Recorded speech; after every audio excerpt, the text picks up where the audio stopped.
L'kuta Sichos Chelek Chaf, Parshas Toldos Sicha Beis, Lilu Nishmas Rabbi Yosef ben Yamin ben Reb Menashe Kaltman. We are also learning L'schus our dear friend Yosef Shlema ben Risha for Erefua Shlema Ukreva. An extremely fascinating Gishmaka Sicha, where we're going to explore Eisav. Is Eisav predisposed to being bad? And if he is, what do we expect from him? And what does that tell us about our journey in serving Hashem? Let us begin. Bekesher midem was der Pasuk sagt, vayigdlu ha'na'arim. In this week's parsha, it says that the youth grew up, Yaakov and Eisav. Steht in Yalkut Shemoni, the Yalkut Shemoni says, ve'Eisav haya bechlal. Eisav is included. Eisav also grew up. Ella shakil kol b'maisav. And later, he became corrupt through his deeds. Das heißt, as the tides from Vayigdalu is nit nar gidl begashmis in Yaren, which implies that Vayigdalu doesn't just mean that they matured in years, in age. They're godless beruchnius. They became great spiritually. The Yalkut sagt fardem ha'adam ha'gadol ba'anakim. As the Yalkut Shimoni says previously, the person who was a gadol ba'anakim amongst giants. Hagadol elu Avram Yitzchak v'Yankiv shnikru gedolim. That the gadol, the word gadol, refers to Avram Yitzchak v'Yankiv, who are called gedolim, implying that the word gadol doesn't just mean big as in age, but great as in stature. Das was mir gefindt nach dem as Eisav is given nit king gadol beruchniers nor lepech harasha. So by vayigdulu ha'na'arim, let's say that says bar mitzvah, he was great, like Yaakov was. He was great spiritually. And the fact that later we find that he wasn't so great, on the contrary, he was a rasha, he was a wicked person, is valkilko b'maisav. It's because he became corrupt through his own deeds. He started out being a good person, and then he became not a good person. The Zohar also explains Vayigdalu to refer to a spiritual greatness. And these are the words of the Zohar. Vayigdalu ha'na'arim sitra d'Avram garim lein li's gadla. It was the side of Avram, the part of Avram, that caused them to become great. Uzuchusei seyaloin, and it was Avram's chus that helped them. Who have a mechanech loin b'mitzvahs. He was educating them to do mitzvahs la'asga Yaakov Eisav, to make Yaakov and Eisav great. But this is noch mer b'mefurish v'adgasha. This is even more explicit and more highlighted, more emphasized v'leitin Pirush and Alf and Yalkut than it is in the Yalkut Shemeni. Why? In Yalkut kemen ein taitch medecha kalkol panim. In Yalkut you could explain that it means as the vayigdalu was but sitzich eich af Eisav meint nit gadlus ruchnis bepayel. When it says vayigdalu about Eisav, it doesn't mean that he actually became great. Nor blaze an of sharius to zayin agadol beruchnius. He had the capability of becoming great, and then he didn't utilize that capability. He became corrupt. So the Yalkut, we could have understood it to mean that Eisav had the potential of becoming great. In Zohar steht beferish as the Vayigdalu meint as Yaakov Eisav and Gevarim Gedolim Beruchnis bepayel. In the Zohar it says very clearly that it means that they both became great in actuality, bis to asiyas and mitzvahs bepayel, to the point that they were actually doing mitzvahs, who have mechanech lim mitzvahs, as the Zohar says, that Avram was educating them in the performance of mitzvahs. So now that we understand that according to the Yalkut, and even more than that, according to the Zohar, Vayigdalu ha'na'arim means that Eisav, Yaakov, and also Eisav had become spiritually great. Davon verstehen, this raises a question. How could you say that Eisav on his own accord was capable of becoming great spiritually? And more than that, as the Zohar says, that he actually became great and only later he became corrupt. How can you say that? When there's the pasuk that says that the boys were struggling within her, inside of her, in her womb. Chazal teach, and the Zohar brings it as well, that already while in his mother's womb, Eisav was gravitating to Avodah Zarah. So how can you say that at the age of 13 he was great spiritually if already before he was even born he was already gravitating to the wrong things? Nochmer, and this question is even stronger. Gleich noch vayigdlu ana arim, in the pasuk, right after it says that the lads, the youths, became great, is the pasuk mamshich. The pasuk continues, Vahi Eisav ish yedei tzayid ish sada. Eisav became a man who knew how to hunt, a man of the field. Das heißt, dass der Vayigdelu von Eisav hat sich ausgedrückt in them, which means that where do you see the greatness of Eisav, or the Vayigdelu of Eisav rather? In them was Vahi Eisav ish yedei tzayid. He grew up, meaning to say he became a hunter. If the pasuk is saying that the Vayigdelu refers to the fact that he became a hunter, then how do you say that Vayigdelu means, which a hunter obviously is not a spiritual greatness? On the contrary, how could you say that Vayigdelu means he became spiritually great? So that's the first question, or the first two questions of the Sikha, where number one, how do you reconcile the fact that at 13, Eisav was spiritually great when in the mother's womb he was gravitating to Avodah Zarah? And how do you touch the pasuk that the Yigdlu ana Arim is a reference to with regards to Eisav becoming a hunter, when we're trying to touch the Yigdlu means they became spiritually great? Now, with regards to the first point, that Eisav in his mother's womb was gravitating to Avodah Zarah, so maybe we have an answer on that, for that. Chazal sagen, Chazal teach us, as that a child, a baby in the mother's womb, is taught the entire Torah. And as it enters into the atmosphere of the world, comes a malach and taps him on the lip, on the mouth, and makes him forget the entire Torah. And the primary reason for this, why make him forget the entire Torah? Why not enter into the world with all of this knowledge? Because if he won't forget the whole Torah, it won't be a free choice. It won't be an equal choice. The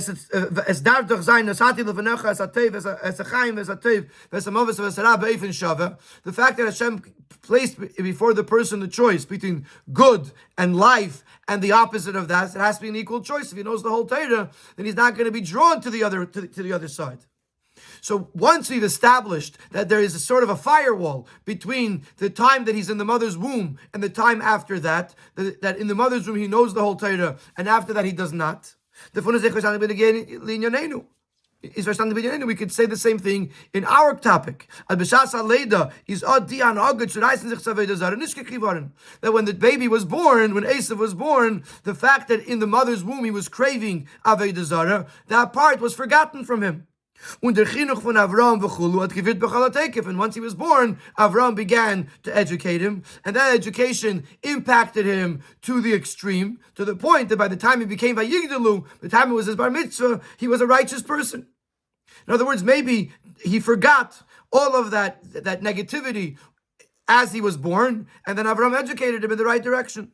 Oh, but this is not maspik. Says the Rebbe, this is not a sufficient explanation. Because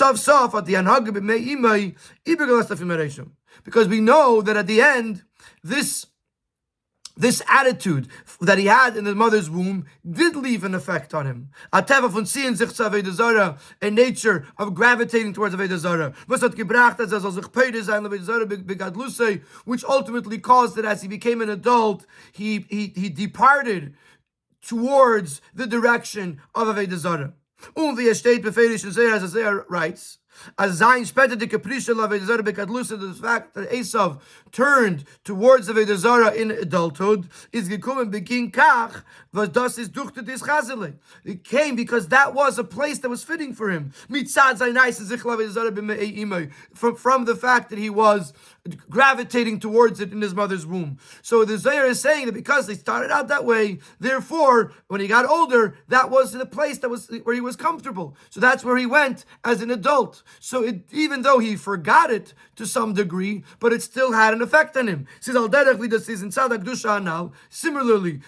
to how it is in the positive side, that when the fact that the child learns the entire Torah in his mother's womb, even though he forgets it all, is weil der Limud b'mei yimei lost iber areshim in dem Kind, as er soll sich dennoch ziehen zu Teire. But nevertheless, it does leave some effect. Otherwise, what would be the point of teaching him in the first place if he's going to forget it all? But we do teach it to him because it leaves an effect on the child that later he should be drawn to Teire. So similarly, the fact that he was gravitating to Avodah Zarah in his mother's womb meant that it affected him even in this life. So you can't say that there was a total wall, a total firewall between the gestation period and the birth, which means that Eisav in his mother's womb was gravitating towards Avodah Zarah. This is something that he carried with him his entire life. So in that case, we're back to our original question. That Eisav is included in the spiritual greats, and only later he became corrupt. If the corruption began, in a sense, from the mother's womb. And Sif Gimel is going to ask another question. On the same pasuk that the children struggled within her, which the first shot that we said was that whenever Rivka passed a place of Avodah Zarah, of idolatry, Eisav was kicking, was drawn to it. Whenever she passed a place of holiness, Yaakov was drawn to it. That was the first shot of Hayisarei Tzatzu.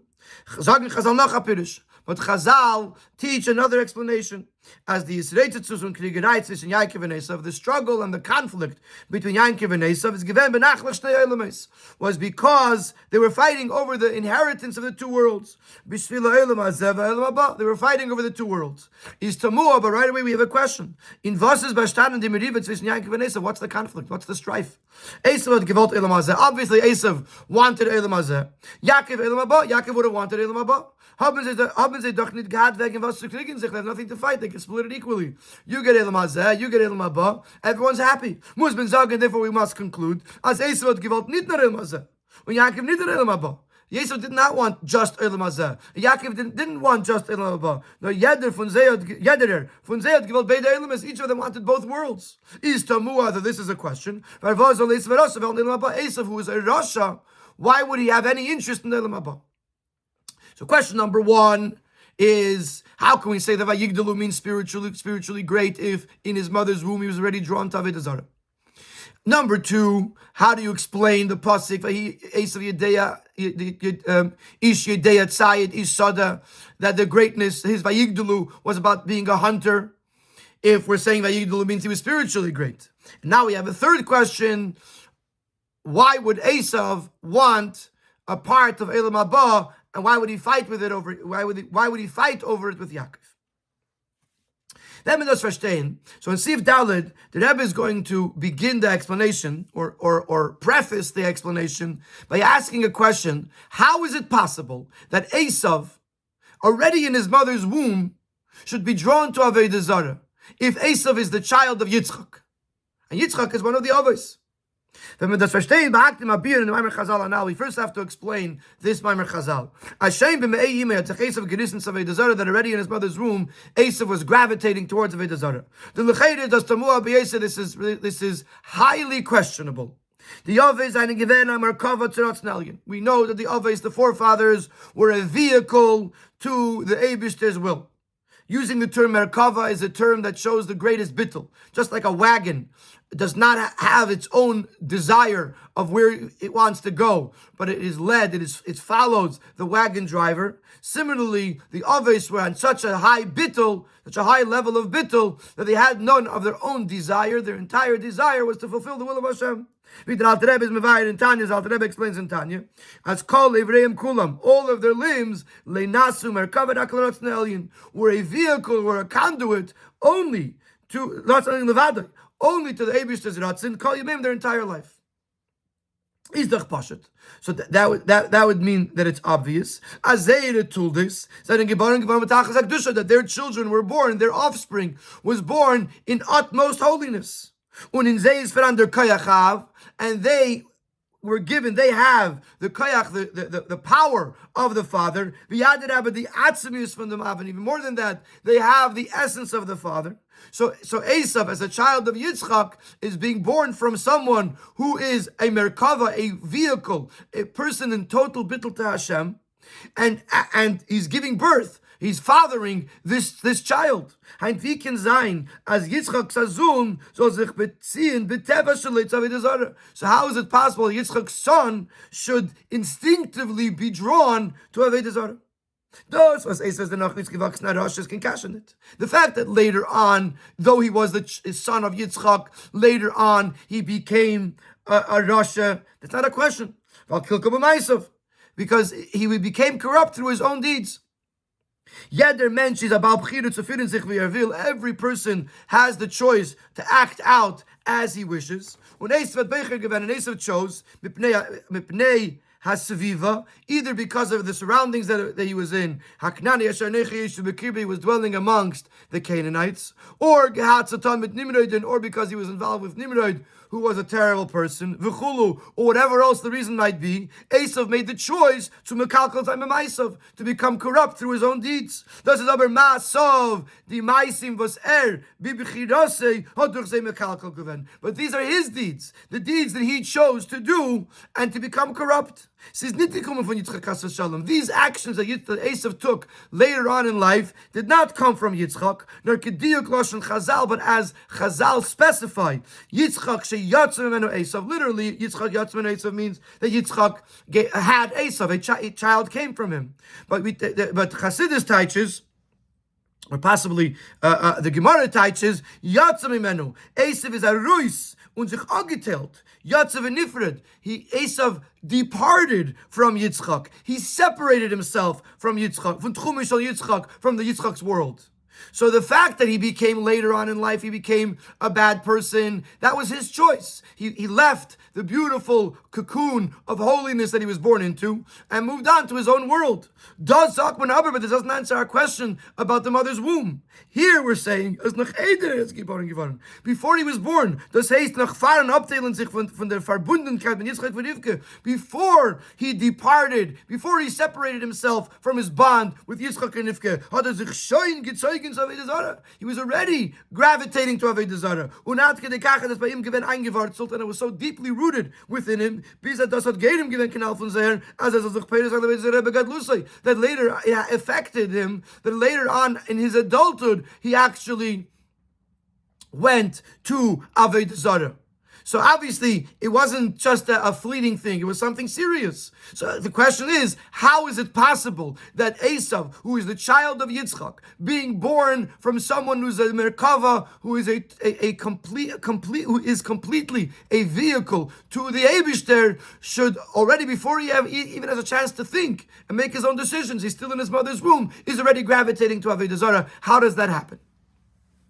The Bir Bozeh, and here the Rebbe begins the bir.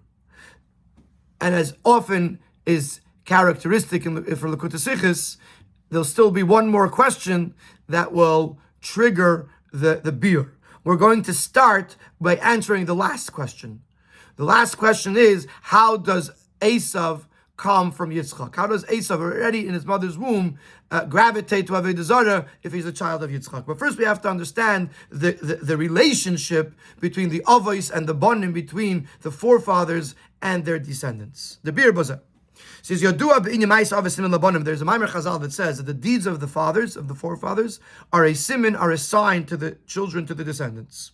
So we know what the Rebbe says many times in the Likutei Sichos, as Ma'isa Avos is the Nesinas Keach after Aveda from Banim Eden, that the deeds of the fathers provide strength for the Aveda of their descendants, the Jewish people. Their funis move on, but from this it's understood as that all manners of serving Hashem that might exist by the descendants, by the Jewish people, will exist at least as a sign, as a message in the deeds of the fathers. If the fathers if the deeds of the fathers are there to provide koyach, strength to the banim, then the banim need to have strength in all their areas. So there has to be somewhere in Ma'aseh Avos, in the deeds of the fathers, a siman and an asinis koyach and a provision of strength in all areas of avodah. Now, the Rambam Mishmei Prakim, which I believe is his Akdama, his introduction to Pirkei Avos, is Mevar Barucha Ditzvei Efanei Avodah, explains at length that there's two manners, two approaches in serving Hashem. Number one, HaChasid HaMe'ula, the lofty, the sublime Chassid, which to begin with only desires to do good. The righteous person, the completely righteous person, he has no desire to worldly matters. His desire is to do the right thing. That's one level. What's one approach in Avodah? The second Avodah is the one who conquers his inclination. In other words, he is tempted to do the wrong thing, but he doesn't act on those temptations. He conquers his Yetzer, his inclination.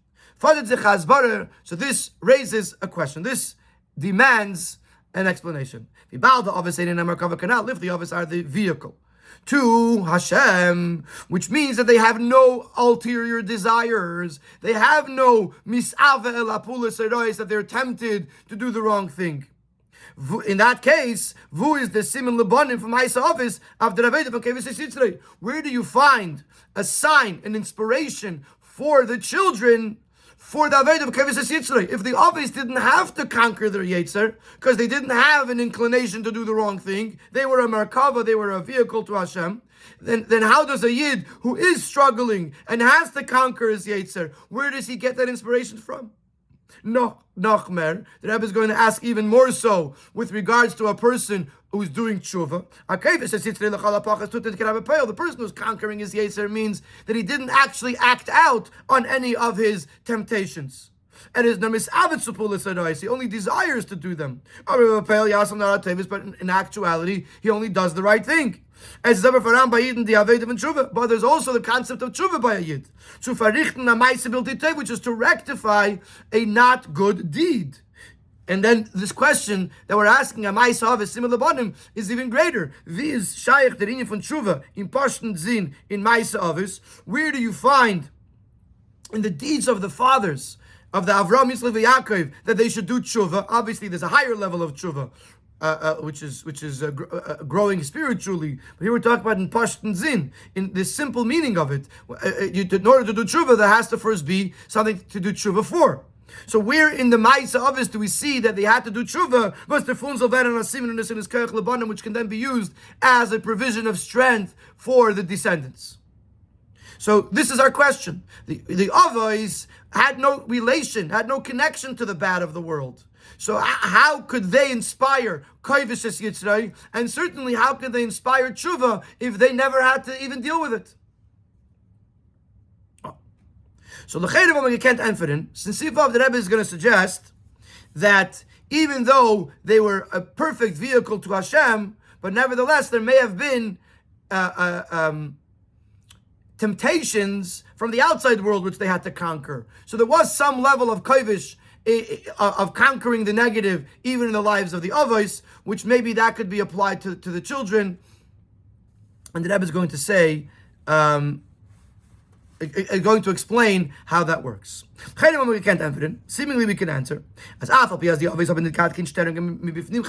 even though the Avos had no internal distractions, nothing stopping them from within themselves from doing the right thing. There were obstacles from the outside world, from the Marum Kina, which they would have to conquer. Which would imply that the Aveda of the Avos could be subdivided into two categories. Number one, the Aveda Baliyah Medarga Darga in Kedusha Gufa, the Aveda to ascend ever higher within the realm of holiness, which would be similar to the Chassid HaMe'ula, the Chassid that doesn't engage in any of negativity. And number two, the fact that they had to overcome the challenges that came from the outside world.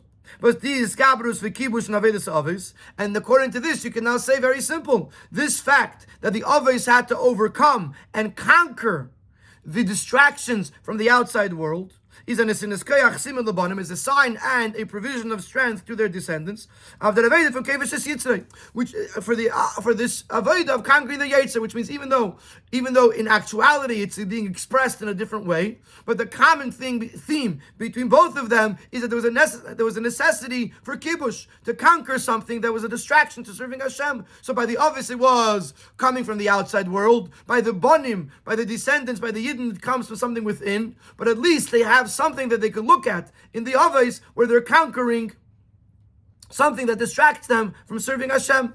Says the Rebbe, but this is the Chayrin, it can be a masvik, because it's not a sufficient explanation.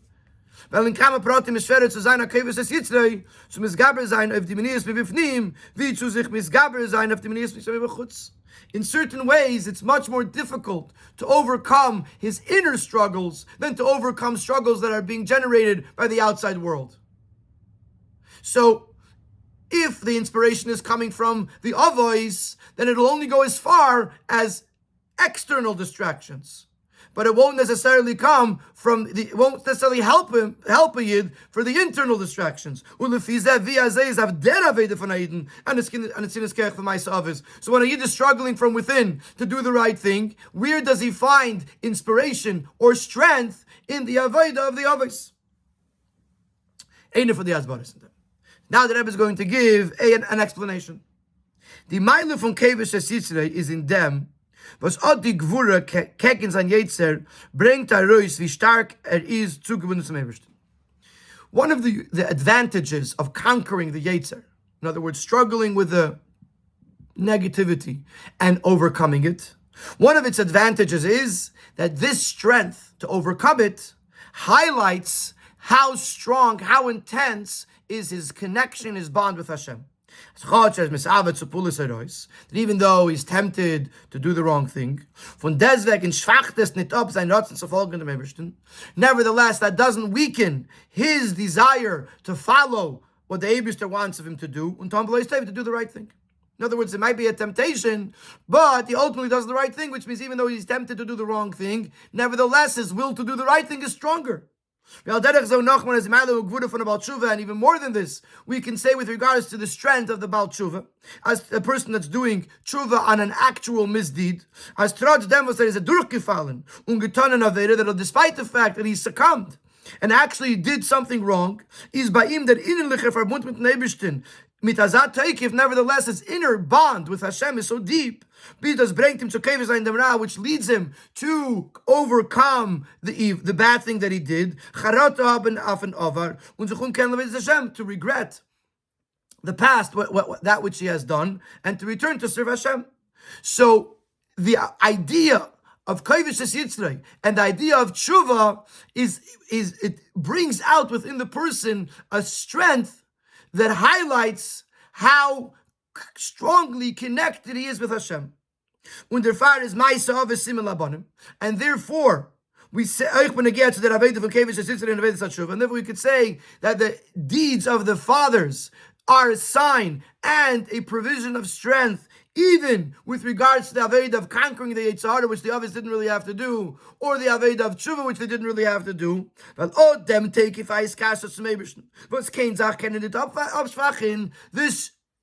this strong bond that he has with Hashem, that nothing could weaken it. Hotman b'Yerusha from the Avos, this was given to us as an inheritance from the Avos, which were constantly a vehicle to Hashem. It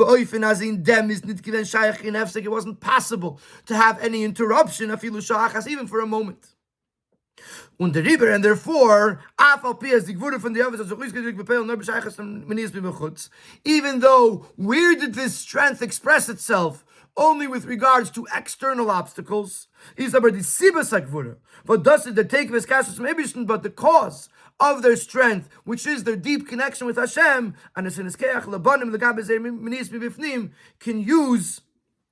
can serve as a strength to the children, to the descendants, even with regards to their inner struggles and inner distractions.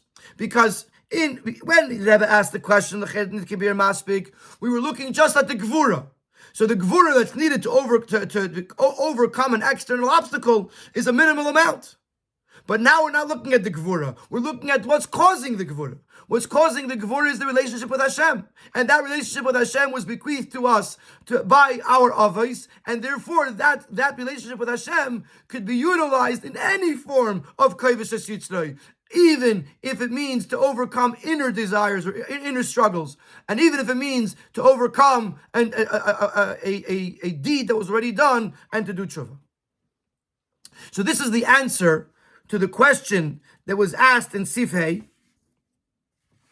Where do we get the koyach from the avos for the avodas that the avos seemingly did not have to engage in? And the answer is that which the avos did do to fight against the world around them came with a certain amount of gvura. That gvura came from their bond with Hashem. That bond with Hashem, they gave that over to their descendants, and that the banim could then use that strength for whatever they needed, even for Kaivish Yitzray and even for tshuva.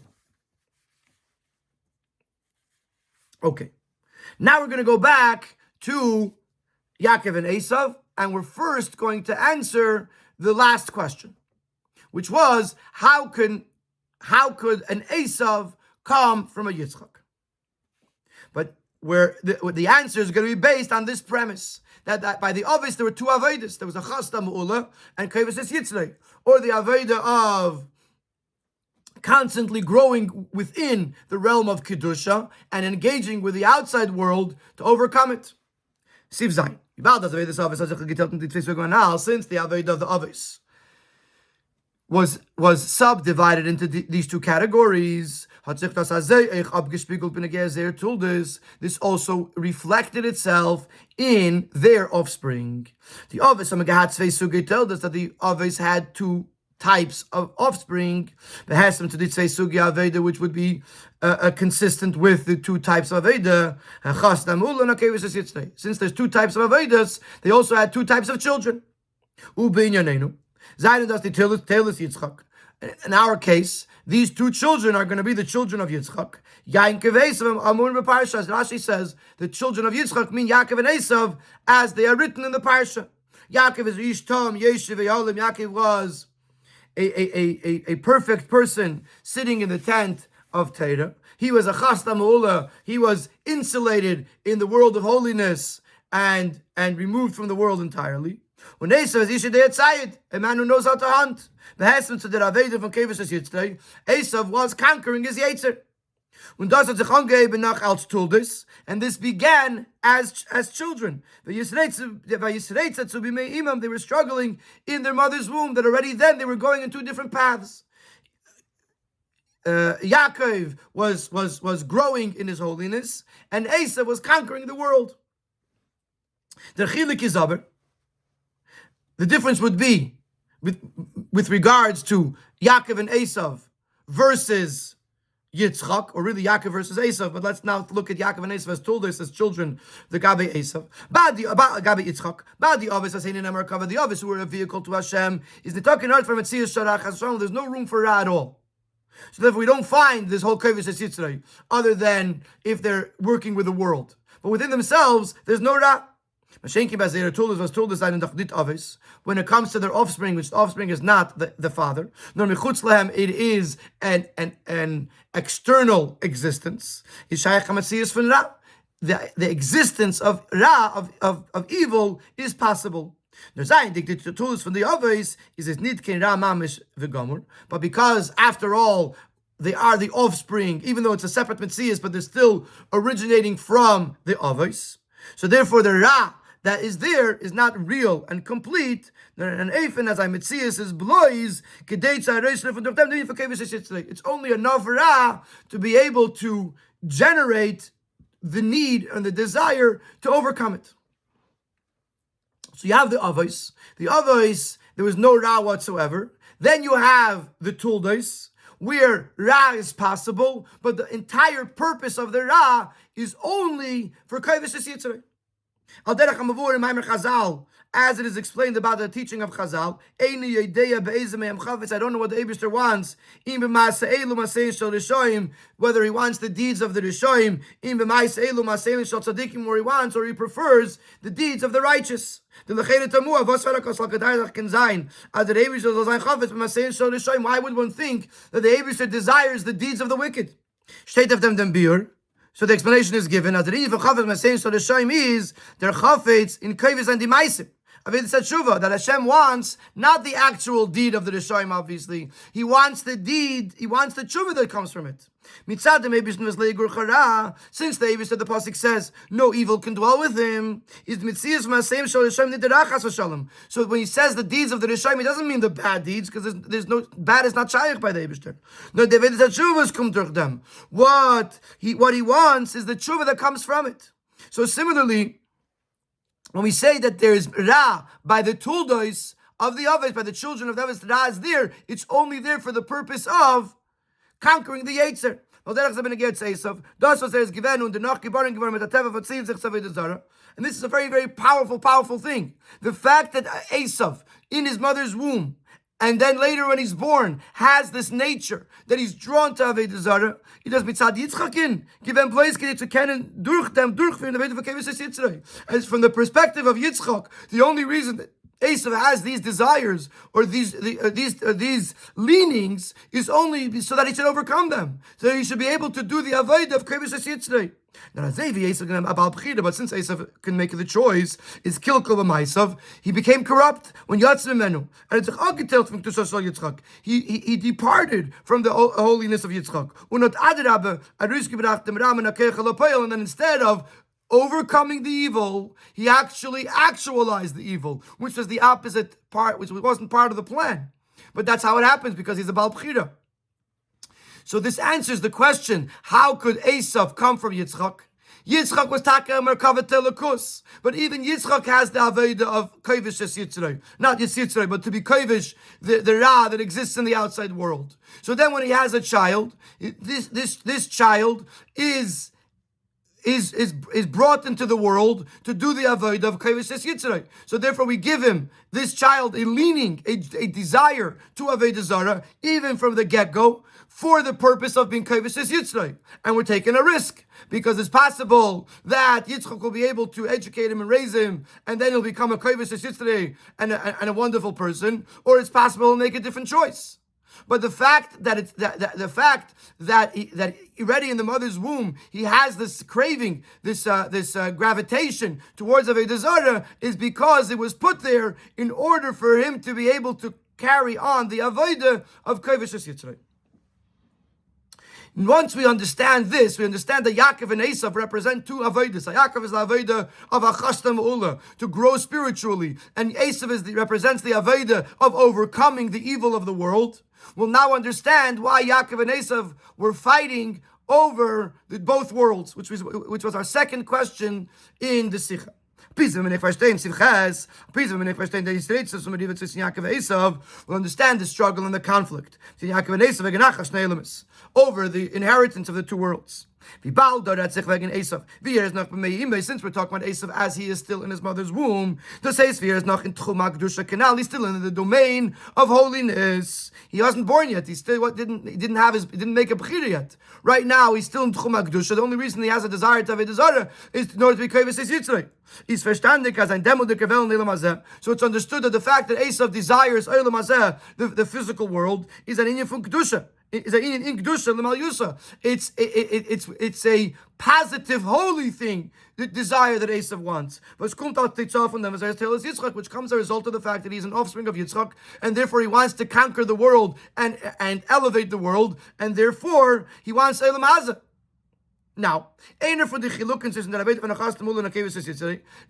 of the differences between the Chastam Ula, the person that's insulated in the world of holiness, versus the person that is engaging this world for the purpose of elevating and refining it, is as follows.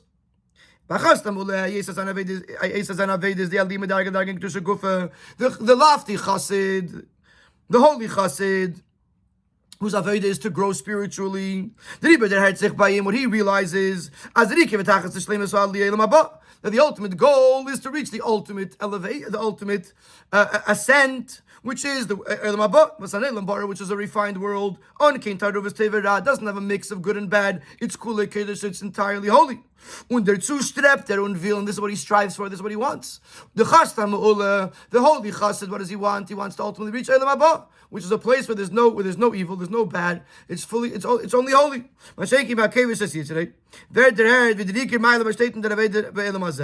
But the person who's following the avodah of conquering the Yetzer, he realizes that the most important place to be is in this physical world, where you have distractions and obstacles, etc. So he's able to overcome them and conquer them. If his avodah is to be kovish, he has to go to the world where these distractions, where this darkness is, so he can overcome it. So really, Yaakov recognizes that the ultimate is Elam Haba, and Eisav recognizes that the ultimate is Elam Hazeh.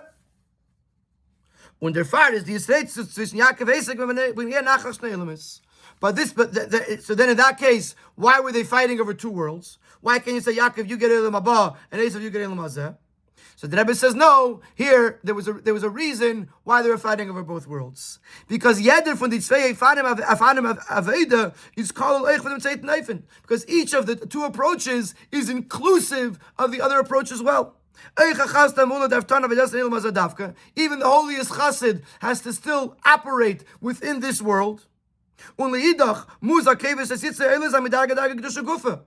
on the other hand, the one who is engaged in this world has to also lift himself up, has to also ascend in the world of holiness. And he has to sever himself from this world, even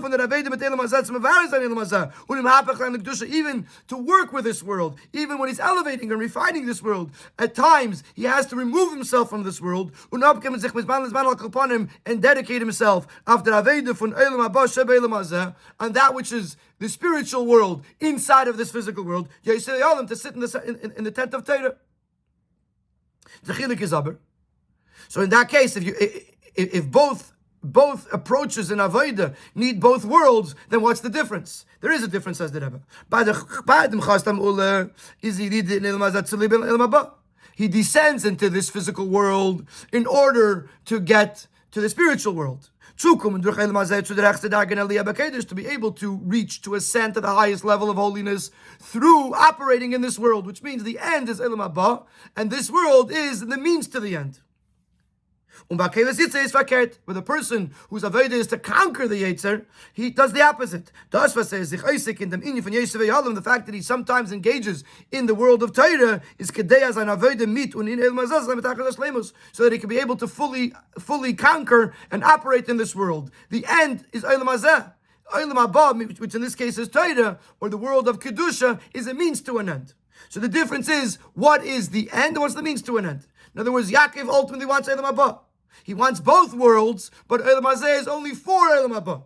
And Eisav wants Elam Hazeh because that's where he could be kovish, that's where he could conquer. He also wants Elam Haba because he knows that you can't be in this world without being in the spiritual world, but he wants the spiritual world only for his avodah in this world. When the farm mitzad nyonis shel Yaakov Eisav yalim vertach latoses but arvel Elam Haba. When Eich Elam Hazeh is to leave Elam Haba. So Yaakov's desire is Elam Haba, and he also wants Elam Hazeh for the purpose of reaching Elam Haba. Mitzad Yonis Shel Eisav is ba'em that Iker Elam Hazeh. That really was kum tarei the David and Elam Hazeh. But Eisav, the most important thing is what he can gain by working within this world. When the Avodah from Elam Haba is to leave the David and Elam Hazeh, and when he engages in the Avodah of the world to come, it's for the purpose of this world. So this explains why they were fighting.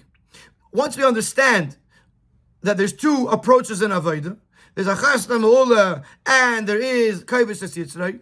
Each of these avodas is inclusive of both. The difference will just be what's the primary and what is the secondary. But both of them want both. This is why they were fighting in the mother's womb. Yaakov wanted Elam Haba and Elam Hazeh. Eisav wanted Elam Hazeh and Elam Haba. So that answers the second question in the Sikha. Why they were even fighting, as we just explained, because both avodas need both worlds. And now we're going to go back to the first question, which is, how is it possible that someone that already in the mother's womb was gravitating to Avodah Zarah should be able to become, should be able to become spiritually great? And this is what the Rabbi is going to answer in Siftas. Now we understand what it means that the youths grew up a spiritual growth. When the Zayar adds that Avram educated Eisav to do mitzvahs, that in actuality he actually became a spiritually great person. What's pshat? Avram since Avraham had the power to command, to influence his children and his household, to follow the ways of Hashem, he influenced Eisav that he should actually conquer his Yetzer, which means, now that we understand that the gravitation towards Avodah Zarah wasn't inherently evil, it was just there so that way he should be able to fulfill the Avodah of Kevis Yitzray. Then when he comes into the world, it can go either way. So as long as he was young, and he was under the influence of Avram influences him that he should take a Kevis Yitzray. He is Toldos of Avram and Yitzchak. So he does have that power that comes from Yitzchak as a Toldos of the Avos. And the fact that he's gravitating to Avodah Zarah can actually be used for the good, to be Kevis Yitzray. So Avram, who has the ability to influence him, Avram influences Eisav to become spiritually great. To be Kevis Yitzray, B'Poyel. And if you remember in the beginning of the Sikha, the Rebbe asked, how do you say Vayigdal on Adam means to be spiritually great? If right away the pasuk says that he became a hunter, the Rebbe is going to explain that hunting is also meant here in the positive sense. Und das was the pasuk is Mamshech as the Vayigdalu von Eisav hat sich herausgesagt in Vayi Eisav ishi der Tzayid Isada, that the greatness of Eisav was expressed in the fact that he became a hunter, a person of the field. Even the concept of becoming a hunter from the perspective of Avram and Yitzchak, from the perspective of holiness, is actually a positive thing. As a Tutzar Aveda in Welt is, because he's a man of the field, he's operating in this world, in order to overcome and to conquer the distractions, the concealments of the field, of the outside world. Eisav had to be someone who knows how to hunt. As Rashi says, to capture and to deceive. As is explained in various places, as that sometimes in order to fulfill your job in this world, you have to use deception or trickery. You have to get dressed up in the garments of that which you want to elevate. The says that the neshama gets involved in worldly matters, eat or drink, etc., which are inherently not connected to the neshama. Neshama does not eat or drink, but she does so. When it's done for the sake of heaven, the neshama can then elevate and refine these sparks of holiness that are in the physical things. So to become a hunter, which is to deceive, to be cunning, which is how you have to set up a trap, how to capture the animal. The same thing applies to the world, that you have to trick the world into being elevated.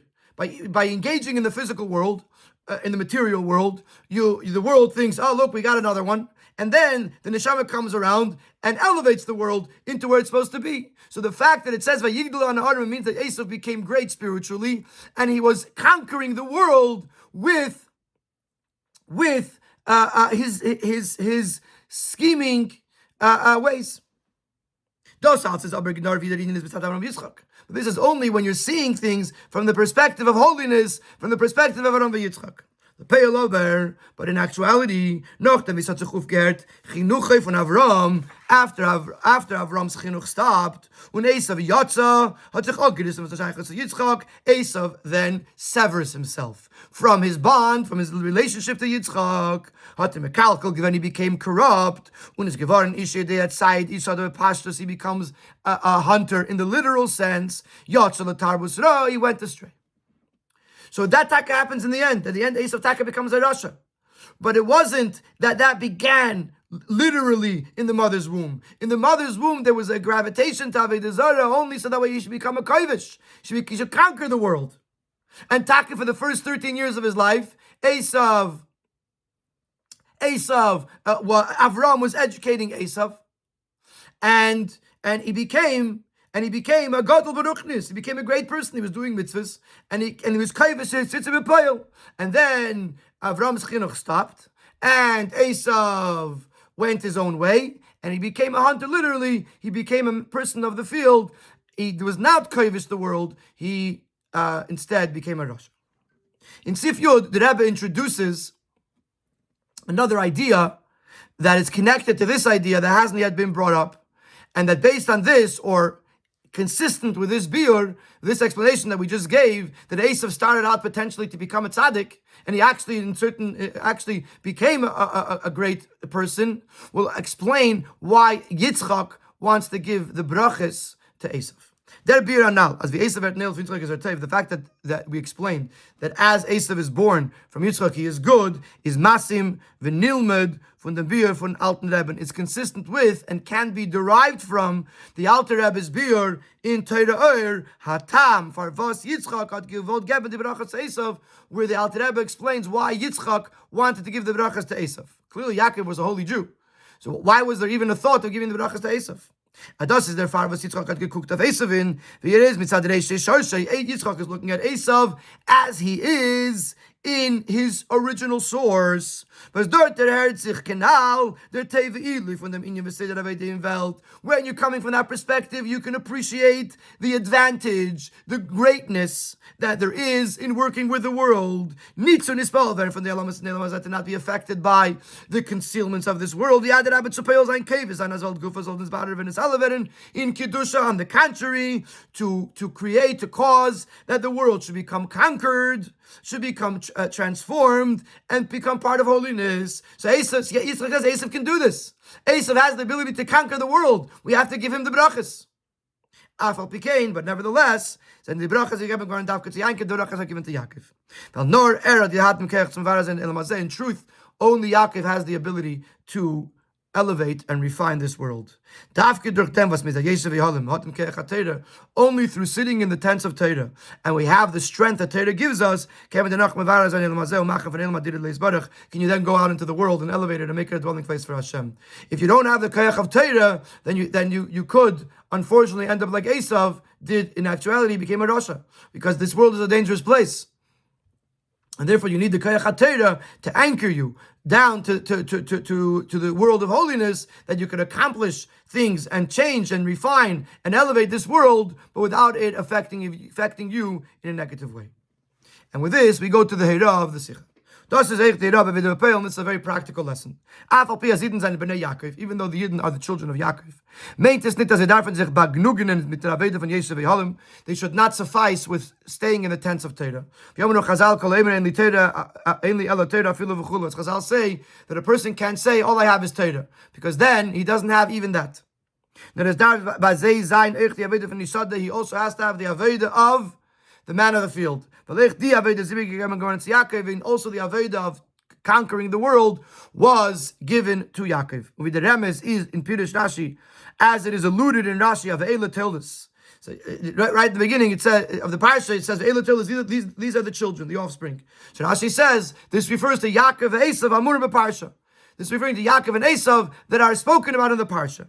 So there's a very beautiful remes, a very beautiful allusion in these words. Ayidar visin as a smuzayim beida Toldos. Sugi Aveda. You just know that both types of Aveda are necessary. Say Avedas Yaakov and say Avedas Eisav, both the Aveda of Yaakov and the Aveda of Eisav. Aber chas v'shalom nit v'Eisav is given b'peil. Nor in the Meifel the Amurim Parsha, but not we should emulate Eisav as Eisav became in the end of the story. Rather, Eisav is as he is in the Parsha. Meaning to say, the Eisav of us is an Torah, as Eisav is defined according to Torah. In reality, what Eisav did is he became a Rasha. But the way we understand is Al Pi Torah, then Eisav could have been a Kovish. He could have conquered the world. So Yaakov, Eisav, Murim Parsha, he has to know that we should engage in both Avedas, but the Aveda of Eisav is as Eisav is from the perspective of Torah. But in order to to change the world, as Eisav could have done, as he is in Alpi Torah. First, you have to begin with the Avodah of Yaakov. Now, which is also alluded to in this above mentioned Rashi, but it says Mahapech Seder Ha'ilada, which Rashi, even though the Rashi is saying Toldos, the children, the offspring, Rashi doesn't list them in the order in which they were born. When is Maktim Yaakov and Eisav, rather he mentions Yaakov first, because Yaakov is the precursor to the Avodah of Eisav. First, you have to engage, you have to dedicate yourself to learn Torah. Learn Torah in a genuine way, in a perfect way. And not to distort what Torah says. To insert his Yetzer Hara into Torah. You have to start by learning Torah truthfully. Together with that, you must know, as by them, you can't stop with that. No, that after you learn Torah, then you have to go into the field to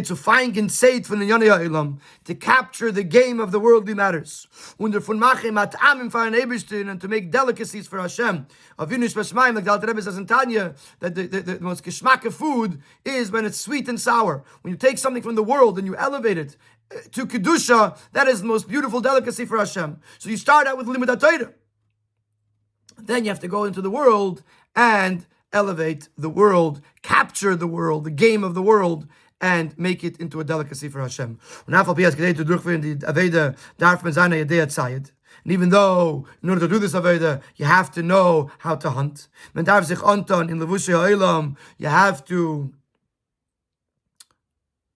You have to vest yourself in worldly garments. You have to know what the world is into, what the world is passionate about. If you're talking to a Yid who, God forbid, is in the field, and you want to bring him closer to Yiddishkeit, you can't speak to him in Hebrew, in Lashon Kodesh. And in a yeshivish sprach, in a style that is more fitting for someone who sits and learns all day. You have to speak the language of the land. And the style in which you speak has to be words that are befitting for someone that's out in the field. As the Rambam says that the guys are teaching Torah, that you should encourage them to learn with things that are exciting to them according to their age. For little children, the Rambam says, nuts, or treats, when it gets a little older, fancy shoes, and when he is more developed intellectually, either to offer him money, monetary incentives, or things that will give him covet, and things like that, because of meguna. These are all abhorrent things. They're distasteful. But they're necessary because the person is not mature enough to learn Torah. So when you go out into the field, you have to break it down to the person to speak his language and to encourage him according to things that would make him excited. So even though he's talking about candy, he's talking about nuts, about treats, he's talking about things. How do you not get carried away with these things? Which is the question that the Rebbe began in the beginning of the previous paragraph. And even though if you have to Yedei Tzayid, you're engrossing yourself, you're involving yourself in treats and worldly things. But since this is coming as a follow-up to his Aveda of sitting in the tent, of learning Torah, it protects him. As an Aveda, then when he goes into the field, it should be according to the ways of Torah. It's the children of Yitzchak as they are in Torah. You learn Torah. This gave you an anchor. This gave you a base that will protect you, that you shouldn't get too carried away with the worldly matters. You're only using it for the sake of being Mekar of the Yid and transforming the world. When we carry out the Avodah in both ways, in the learning of Torah and in the conquering of the world, is Mezeiche Bekar of very speedily we merit to the Mizman when Yemir Yitzchak Yat Avinu, when the world will recognize that Yitzchak is our father. Begula Amitis Vashlema Al Yedei Mashiach Tzidkenu.